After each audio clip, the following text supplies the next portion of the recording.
Добрый день, дорогие друзья! 8 января 2018 года.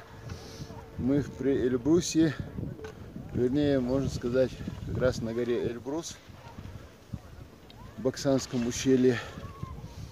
Так, и по просьбам моих знакомых, товарищей, расскажу здесь, что, к чему, как. Мы приехали из Грозного позавчера. Дорога заняла из Грозного до последней точки заняла 4 часа 40 минут. Это мы ехали спокойно, не нарушая скоростной режим, соблюдая все правила дорожного движения, и доехали за 4 часа 45 минут. Какое расстояние, в принципе, не посмотрел, не знаю. Можно посмотреть по интернету. Далее, отели. Отели здесь совершенно разные. Вот один из отелей, про который я спросил, буквально здесь на самом верху. Двухместный номер, стандартный, обычный, стоил 3500. Это на двоих, без питания. Трехместный стоил 5000, четырехместный стоил 6500. Это, я думаю, нижний порог. 3500 на двоих, без питания. Ну, а дальше уже отели разного класса. Можно снять отели гораздо дороже и устроиться, конечно, с более, скажем, шикарными удобствами. Так, здесь что к чему стоит, не стоит.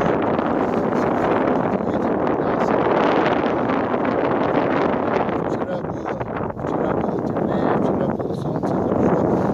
Так, как я сказал, отели стоят в среднем от 3500 на двоих. Может быть есть дешевле, я просто не знаю, не видел. 25 есть. Ну, это понятно, да. То, что касается прокат лыж.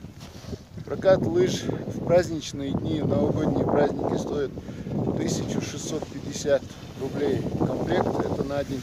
В обычные дни, вне праздничные дни стоит 1200 рублей комплект. Так, вот там вы видите, я потом чуть позже покажу, детская площадка. Там вот такой резиновый эскалатор длиной 200 метров. Час на этом эскалаторе, на этой площадке стоит 300 рублей дети и 400 рублей взрослые. Здесь, на этом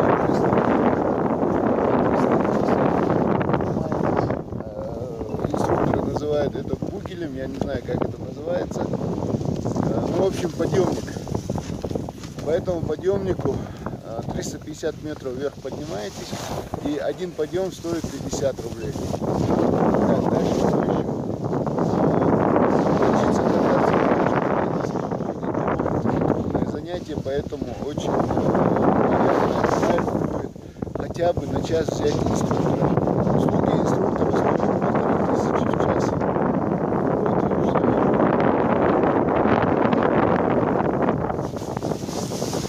Вот эта вот канатная дорога, мы на этот раз туда не заходили, я в принципе не знаю, сколько она стоит. Я позже уже напишу, сколько стоит канатная дорога, и напишу. Так что вот такие вот дела. Вот люди катаются, падают, очень весело.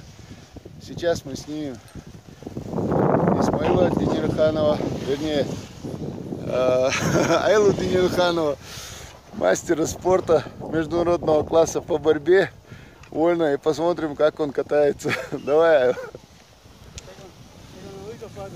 Да.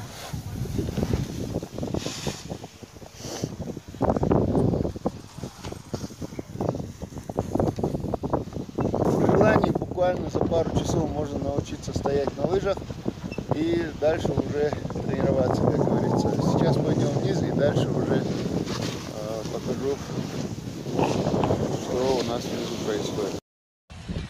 Я, честно говоря, не лыжник, только учусь. Сейчас попробую проехать.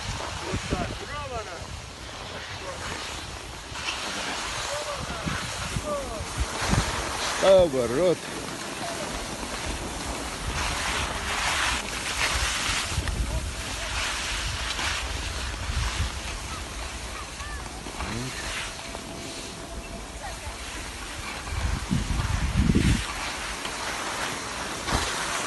Пока не научитесь хорошо держаться на лыжах, разгоняться вниз, это очень опасное занятие.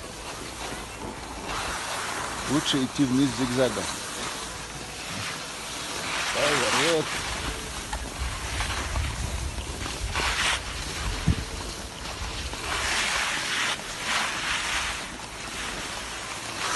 Поворот. Лучше идти вниз зигзагом. Поворот.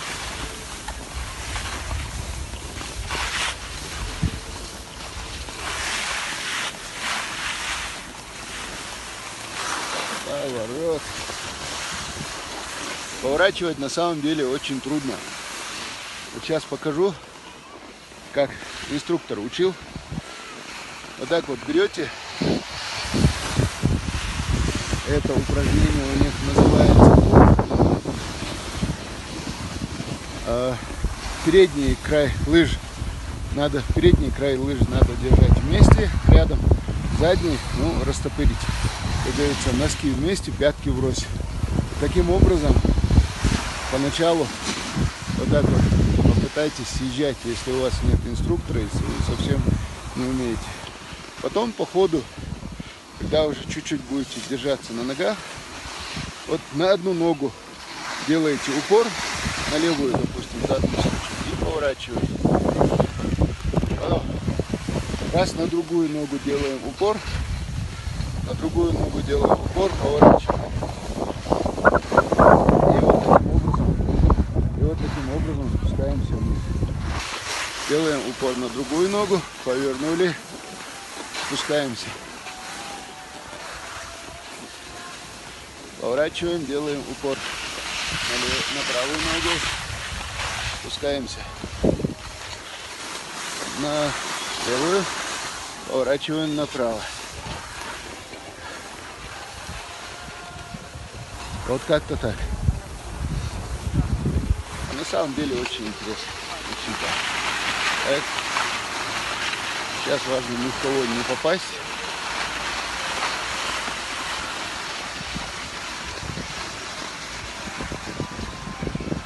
Так. Поснимаем ребят.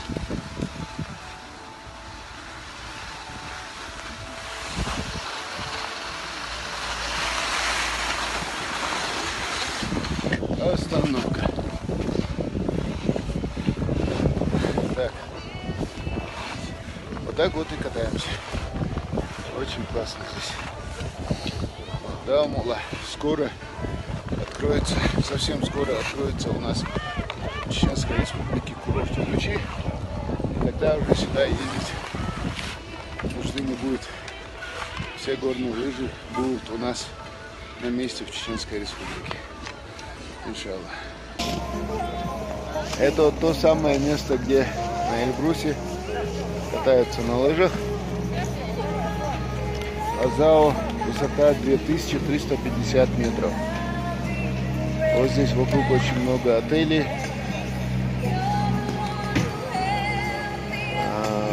Я уже сказал, какие цены на то, что здесь там прокат лыж и все такое. Не сказал на вот эту вот канатную дорогу цены. Один раз одноразовый подъем идет, если я не ошибаюсь, до высоты 3500 метров. Одноразовый подъем стоит 600 рублей с человека. Если вы катаетесь раз за разом, то на день, на полный день с человека в обычное время, не в новогодние выходные, а в обычное время с человека на день будет стоить 1600 рублей. На полдня 1100 рублей. Вот такие вот цены. А если вы просто хотите подняться раз и спуститься, то это будет 600 рублей. Вот такие вот дела. В общем, здесь что интересно, если вы даже приедете сюда, можете сюда доехать даже к обеду, приедете часам к 11 даже к 12 часам, и покатаетесь часов до 4-5, ощущения очень такие хорошие, и ощущения такие, что вы здесь пробовали буквально несколько дней. наверное, и горный воздух, и как бы атмосфера, которая вокруг, она максимально дает возможности для физической и психологической реабилитации. Вот такие вот дела. Так что, а совсем скоро такой горнолыжный курорт откроется в Чеченской Республике, в районе Ведучи, и тогда уже, по крайней мере, жителям Чеченской Республики и окружающих регионов сюда ездить будет точно не обязательно. Тем более, что есть в Ингушетии, в Армхи тоже горнолыжный курорт. И как-нибудь в следующий раз мы расскажем о ценах и из Армхи тоже. Все, всем удачи. До свидания.